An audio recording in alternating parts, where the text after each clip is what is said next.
Welcome back. एक बार आप सभी का मैं वापस स्वागत करता हूं और आज हमारा जो सेशन है वो डीएससीपी का दूसरा पार्ट है, उसको हम ऊपर फोकस करेंगे।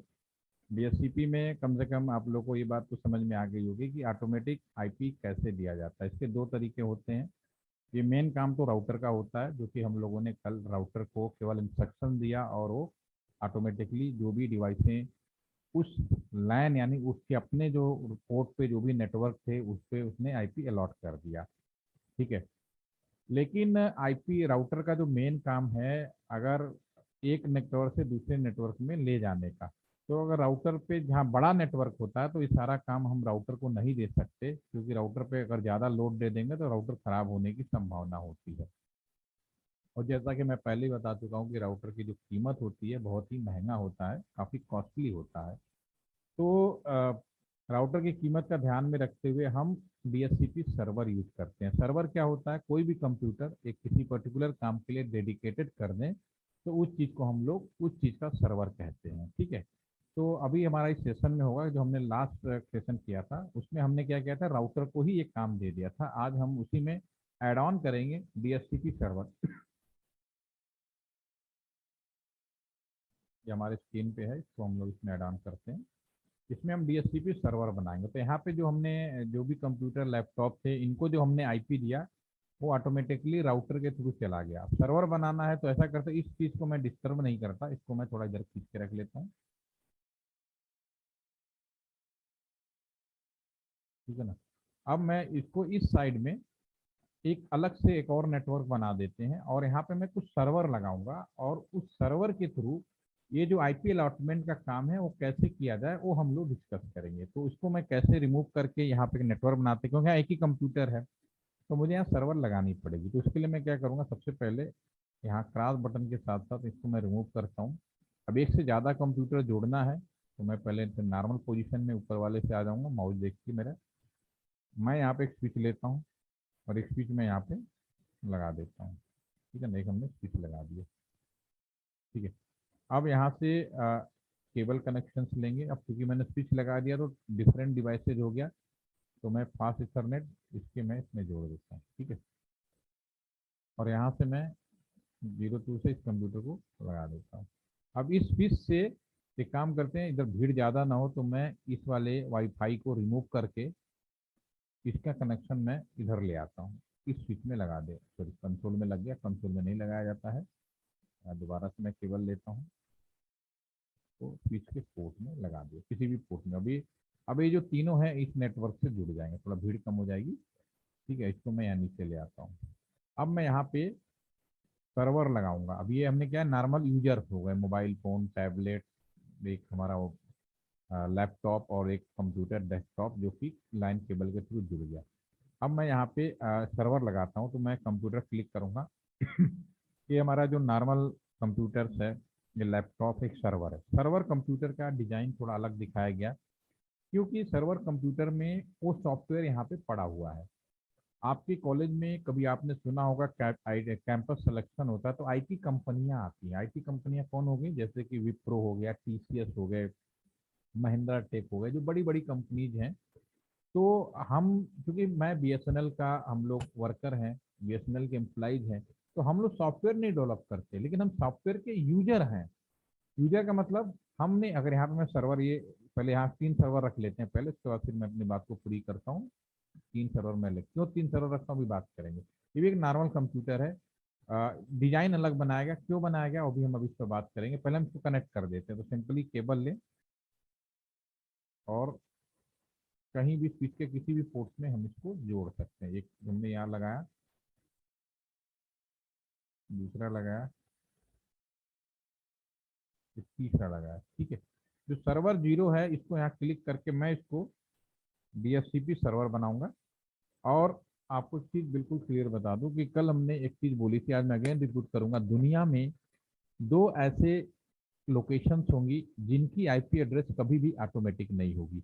एक तो जितने भी राउटर्स के पोर्ट हैं, जैसे ये 0x0 है, F01 है, ठीक है, इनकी जो पोर्ट है इन पे जो आईपी होगा हमेशा मैनुअल होगा। दूसरा सर्वर है। तो ये सर्वर जो मैं लगा रहा हूँ इनकी आईपी फिक्स होगी, ये कभी भी ऑटोमेटिक नहीं होगी।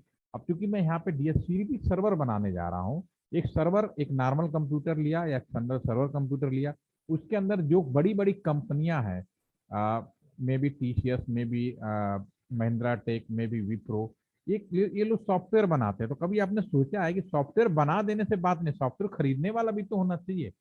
तो बीएसएनएल एक बहुत बड़ा परचेजर है, जितनी बड़ी बड़ी टेलीकॉम कंपनियां एक बहुत बड़े परचेजर है, इनके सॉफ्टवेयर इन कंपनियों से खरीदे जाते हैं और लाइसेंस वर्जन होता है। मेरे कहने का मतलब है कि आपने एंटीवायरस यूज करते हो, एंटीवायरस क्या होता है, लाइसेंस वर्जन होता है, 11 महीने 1 साल के बाद फिर से आपको रिन्यू करना पड़ता है। तो ये कंपनियां इसी तरह से सॉफ्टवेयर बनाती हैं, लाइसेंस बंदर डीएससीपी का सॉफ्टवेयर बनाती हैं, डीएनएस का सॉफ्टवेयर बनाती हैं। तो हमारा एग्रीमेंट होता है, हम उससे सॉफ्टवेयर खरीदते हैं, अपने कंप्यूटर में डालते हैं। पहली बार हमने खरीदा तो करीब मान लो कि 10 लाख 20 लाख का सॉफ्टवेयर खरीदा, और फिर एनुअली हम लोग रिन्यू कराते हैं, 2 लाख 3 लाख पे रिन्यू करते रहते हैं जब तक हमारा एग्रीमेंट रहता है। इसी से प्राइवेट जो कंपनीज होती हैं, वो सॉफ्टवेयर का पैसा उनको कैसे आता है, अब आपको समझ में सॉफ्टवेयर बना देने से बात नहीं चले, खरीदने वाला भी चाहिए। ठीक है, तो जो आपके कॉलेज में आईटी कंपनी जितने भी आते हैं, छोटे बड़े, ये लोग सॉफ्टवेयर बनाते हैं, इन सॉफ्टवेयर परचेजर कौन है, बड़ी बड़ी कंपनीज है। ठीक है, टीसीएस का एक बहुत बड़ा सॉफ्टवेयर की बीएसएनएल परचेजर है। बीएसएनएल अगर किसी वजह से बंद हो जाए, सपोज करो, जो कि होना संभव नहीं है, लेकिन अगर बंद हो जाए, तो हम लोगों ने सन 2014 में एक सर्वे किया था और उसमें ये हिसाब लगाया था कि सपोज करो, उस समय हम लोगों ने कभी सोचा नहीं था कि बीएसएनएल की स्थिति भी कभी खराब होगी इस तरह से, लेकिन एक अंदाजा लगाया था कि बीएसएनएल अगर किसी वजह से बंद हो जाए या प्रॉब्लम में आ जाए तो कितने परिवारों को नुकसान होगा। बीएसएनएल में लोग काम करते थे, करीब 3.5 लाख लोग उस समय 2014 में, और बीएसएनएल से जुड़े हुए जो बड़ी कंपनियां थी, टीसीएस, विप्रो और जितने भी छोटे मोटे, वो करीब मिला के करीब आपने 27 लाख परिवार, 27 लाख, जो मजाक नहीं था।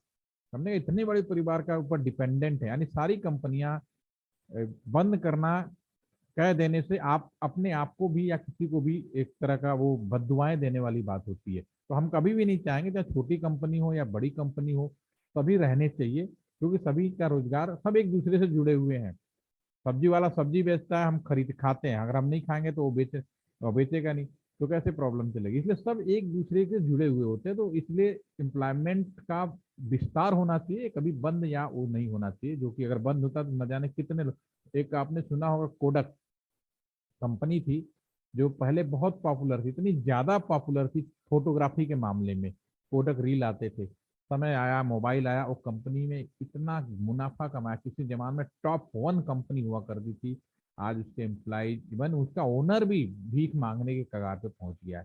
ठीक है, जो चीज सही नहीं थी, एक तो जब चीजें बदल रही थी उसने अडॉप्ट नहीं किया, दूसरा एकदम से आप कोई चीज बदल रहे हो तो पहला मौका उसे ही दिया जाना चाहिए जो ऑलरेडी इतने एम्प्लॉयमेंट लेके बैठा हुआ है। ठीक है, चलिए, ये सब चीजें आपको समय के साथ समझ में आएगी कि चीजें कह देने से, गुस्सा निकाल देने से, या वो सब हर चीज एक कहीं ना कहीं जुड़ी होती है।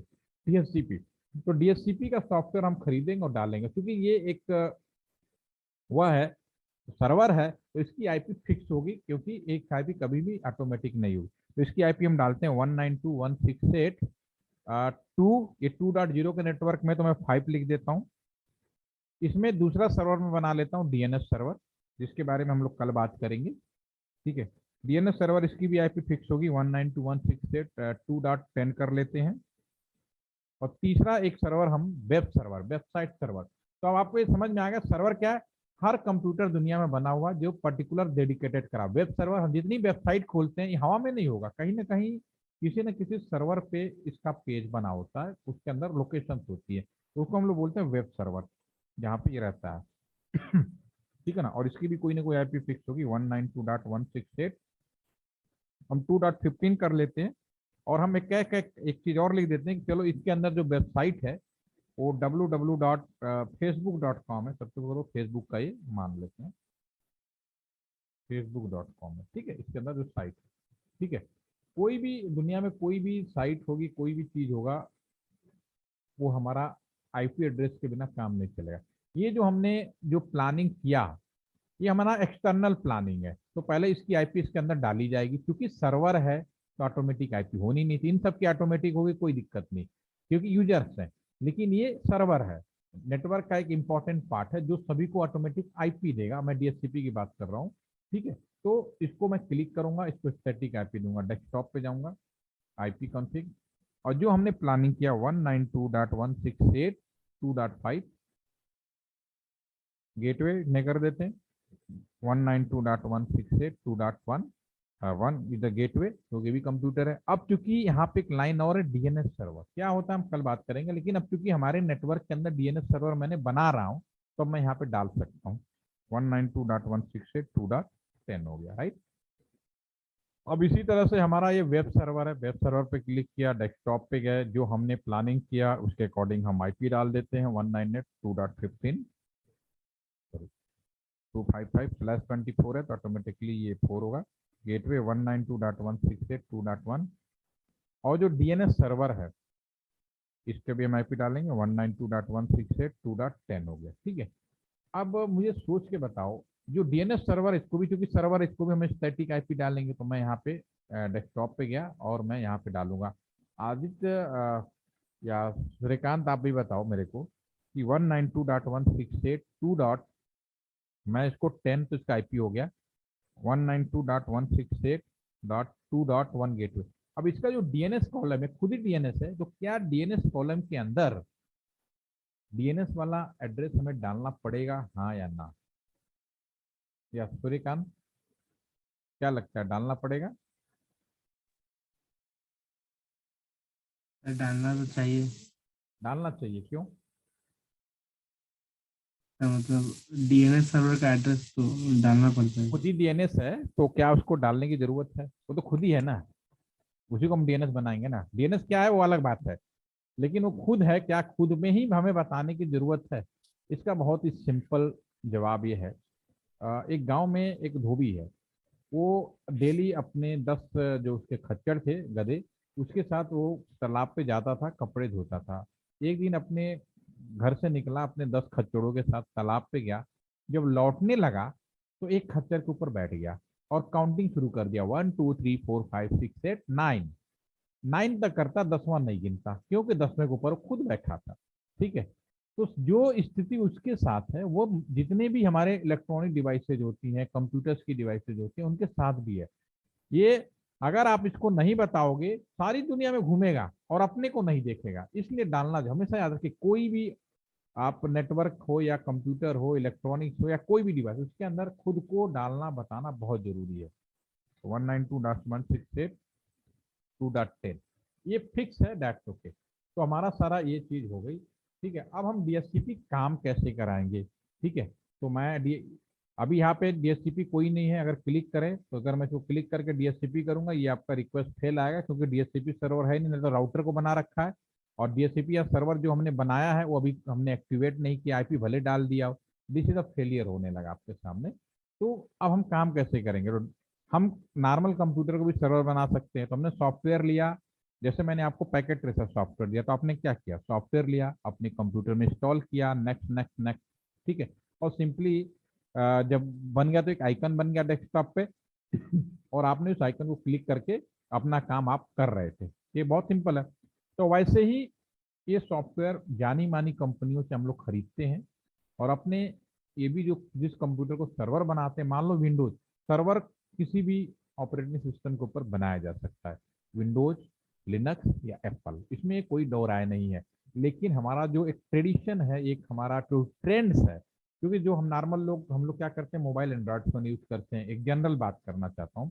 और डेस्कटॉप कंप्यूटर हम लोग या लैपटॉप कंप्यूटर हम लोग विंडोज यूज करते हैं, ठीक है ना। दुनिया में जितनी भी नेटवर्क डिवाइसेज होती हैं वो हमारा आईओएस होती हैं, जो एप्पल वाला।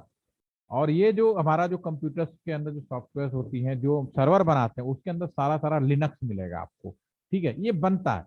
लेकिन कोई अगर ये कहे कि क्या हम विंडोज को नहीं बना सकते, बिल्कुल बना सकते हैं, वो उसका कोई इशू नहीं है। बस ये कि हमारा आदत ऐसी पड़ गई है, क्योंकि हम नॉर्मल एंड्रॉयड फोन यूज कर रहे हैं। लेकिन अगर आपको एप्पल फोन दे दिया जाए या फिर आपको विंडोज फोन दिया, तो आपको बड़ा अनकंफर्टेबल फील होगा, क्योंकि हमारा वो नहीं है, रूटीन नहीं है, ठीक है।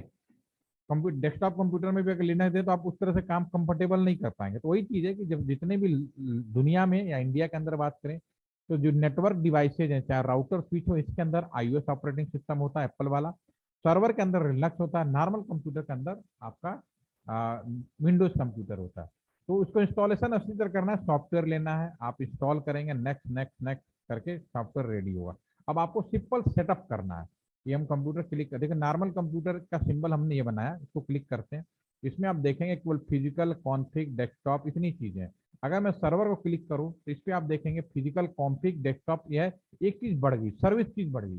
सर्विस बढ़ गई मतलब ये जो सारे सॉफ्टवेयर इसके अंदर पहले से पड़े हुए हैं, जो कि किसी भी जानी मानी कंपनी से खरीदा और इसके अंदर इंस्टॉल कर दिया। तो इसीलिए इनका डिजाइन हमने अलग बनाया। आपको सिंपली क्या करना है, अभी मैं ये डीएससीपी पे कर रहा हूँ, तो डीएससीपी सर्विस पे जाएंगे और सबसे पहले यहाँ पे चूंकि सामुलेटर है तो एक ही पेज में सब कुछ हो रहा है। रियल में करेंगे, आइकन बनेगा, क्लिक करोगे एक पेज ओपन होगा। सबसे पहले पूछेगा गेटवे बताओ, आप गेटवे डालोगे 192.168.2.1। फिर नेक्स्ट बटन दबाओगे तो पूछेगा डीएनएस बताओ, तो डीएनएस भी हमारे यहाँ 192.168.2.10 हो गया। फिर नेक्स्ट पूछेगा आईपी कहाँ से शुरू करना है, तो आप शुरू कर दो 20 से, तो 1 से लेके 19 तक अपने आप आ जाएगा। आप ये चाहते हो कि अब यहाँ से 20 से लेके /24 है, तो 254 कंप्यूटर लैपटॉप जोड़ सकते, इतने आईपी संभव है। लेकिन मैं चाहता हूं कि मेरे नेटवर्क में केवल 5 या 4 या 3 ही चीजें जुड़े, तो यहाँ जितने लिखोगे, मैं 100 लिखूंगा, 100 से ज्यादा नहीं जुड़ेगा। अगर कुछ नहीं लिखोगे तो बाय डिफॉल्ट एक्सेप्ट कर लेगा, मैं इसको सेव कर दूंगा। मैं डीएचसीपी सर्वर का आइकन क्लिक किया, जो भी सेटअप मांग रहा था वो हमने यहाँ पे किया और सेव किया। फिर मैं उसकी सर्विस ऑन करूंगा, फिर से मैं सेव करूंगा। जब मैं सर्विस ऑन कर दूंगा, अब मैं दोबारा इस लैपटॉप पे जाता हूँ, ठीक है, इसको दोबारा देखिए अपने आप आपके सामने फटाफट आईपी आ गया, अपने आप आ रहा है, देखिए बहुत तेजी के साथ आ रहा है। इसके अंदर भी एक बार रिफ्रेश करके देखते हैं, देखिए सारे आ गए जो भी आपने प्लान किया, कब से 21 से ऑनवर्ड। ठीक है, मैं स्मार्टफोन पे देखते हैं, तो एक बार रिफ्रेश करते हैं, 22 आ गया, ठीक है ना। अब इन सब पे आईपी आ गया, अब इस पे कम्युनिकेट करोगे तो दे आर कम्युनिकेट करेंगे, ठीक है ना। राउटिंग प्रोटोकॉल ऑलरेडी हुई पड़े, कम्युनिकेट हो गया, दोबारा से करके देख लेते हैं क्योंकि 2 दिन बंद रहता है। ठीक है, सक्सेसफुल हो गया, तो इसको मैं सेव कर लेता हूँ। तो होपफुली कि अब आपको समझ में आ गया होगा। अब इस केस में क्या होगा, अगर खराब होगा तो केवल एक सर्वर कंप्यूटर खराब होगा, 1.5 लाख 2 लाख इससे ज्यादा का नहीं खराब होगा। राउटर का लोड खत्म हो गया। तो ये काम बेसिकली राउटर का होता है, लेकिन राउटर को बचाना है। राउटर का मेन काम क्या है कि अपने नेटवर्क से निकलकर दूसरे नेटवर्क में कैसे मूवमेंट करे। Routing protocol is the main purpose of router.